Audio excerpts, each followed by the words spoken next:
I think my hands feel better drawing with grinders or welders and not with like little pencils and little brushes. And if I were to do anything, it'd have to be a bigger tool because I'm just used to that mark making process.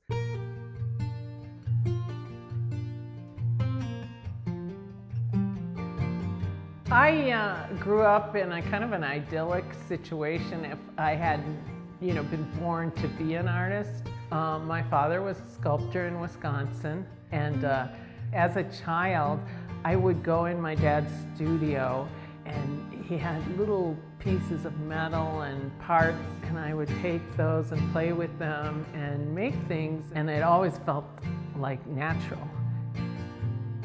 As an artist, I think I have a couple of contradictory things going on because I work in steel and I do objects, even though a lot of my objects hang on the wall. But my intent or my inspirations are all emotionally driven.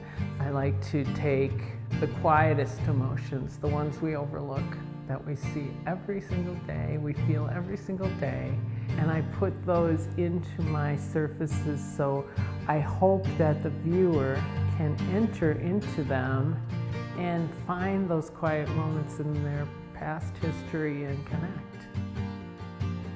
Agnes Martin was a mentor to me for over 17 years. The most precious gift she gave me is the patience to teach me how to use her meditative practice to hone in on what I really needed to say in my work or what I really wanted to say in my work. And she single most changed the direction of my career for the better. She was not only a mentor but a friend, and I felt like she became part of my family by the end of her life, and was somebody I truly loved deeply. When I get up in the morning, after my coffee or breakfast, I come out and I sit and I meditate. Then it's really kind of fabrication, but it's having to follow a blueprint in your brain. And then I get the piece all formed, but then, the darkened steel and the stainless steel will all look the same. Then I take it and I patina it, and then it starts to reveal what I've seen in my head.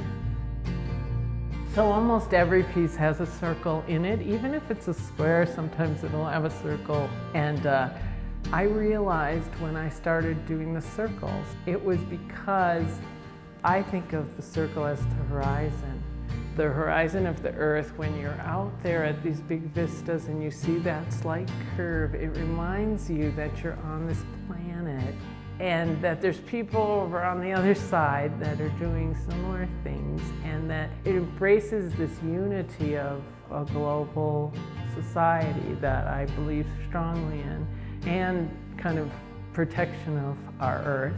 So that's where my circle came from. And then I do my lines more so vertical because I try to connect our worldly life and our spiritual life. I would love to thank my father for his generosity through my life, but more than anything, passing on his talent. And I'd really like to thank my immediate family as well.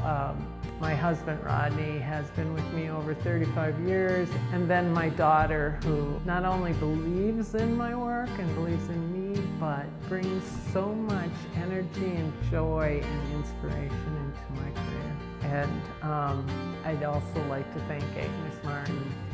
I've had such a great life in the arts, and New Mexico's been hugely supportive of me, and then to get the support is just kind of like the icing on the cake.